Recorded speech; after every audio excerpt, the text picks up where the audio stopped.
Polyblock printing tutorial. Here's a list of resources needed.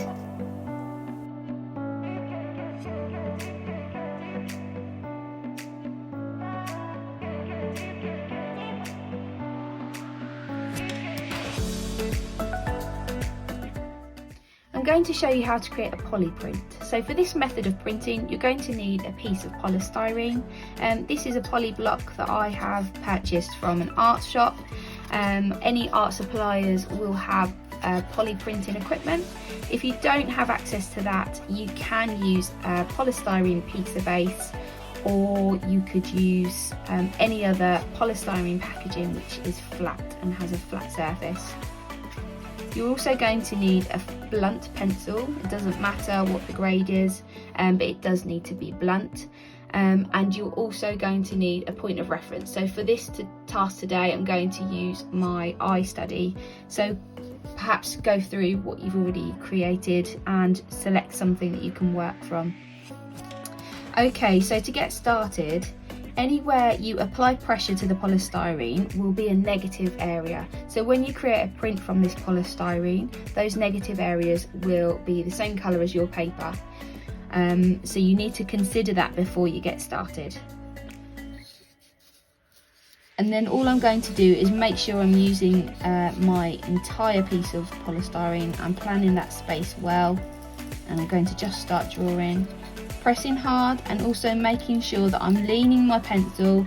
If I try to use my pencil vertical, that's going to tear the polystyrene and it won't create a nice neat line. So lean your pencil.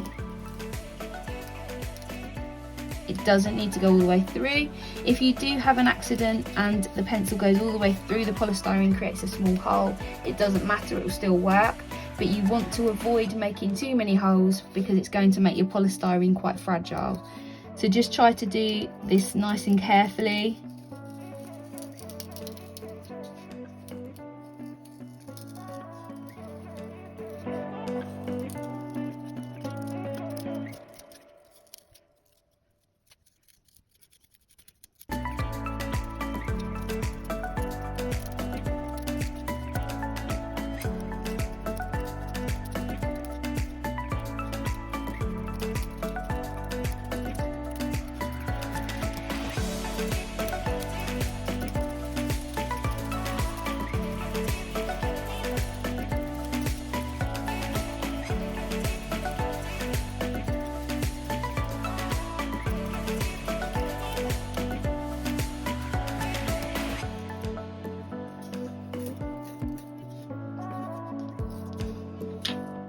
Okay, and so we're ready to print now. You will notice that I've used the whole of the space on my polystyrene. It's up to you how I'm working on a square, but it's up to you how you work. You might want to just focus on one detail in the middle of your rectangle or square, or you might even choose to cut the polystyrene the same shape as what it is you're going to be drawing. So make that decision. We're ready to print now.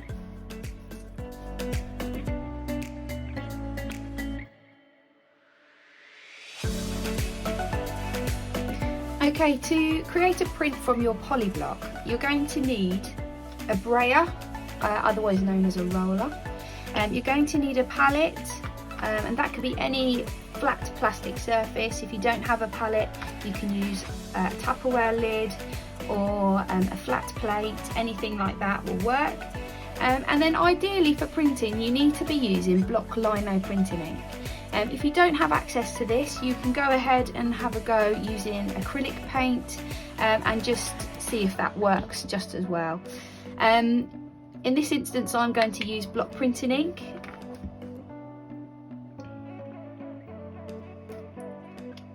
So just apply a small amount of ink to your palette and use your brayer to roll it so as it's nice and flat. Going in both directions until you can hear a sticky sound.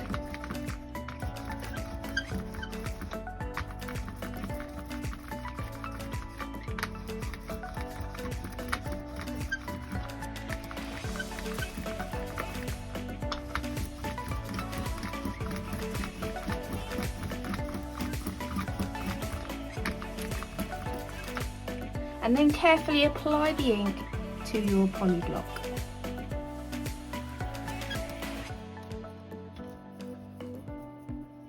Make sure you're paying close attention to all four corners or every edge of your polystyrene, depending on the shape that you've used. And carefully roll the ink onto polystyrene.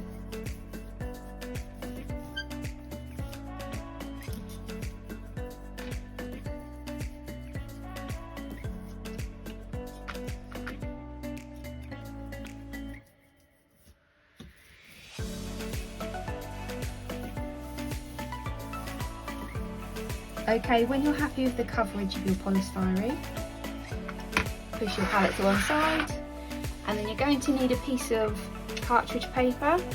Rather than pick the polystyrene up with your hands, you'll get a better print if you use your cartridge paper and lay it down over the top of your polystyrene. Then use the flat of your hand in circular motion to lift the ink from the polystyrene onto the paper.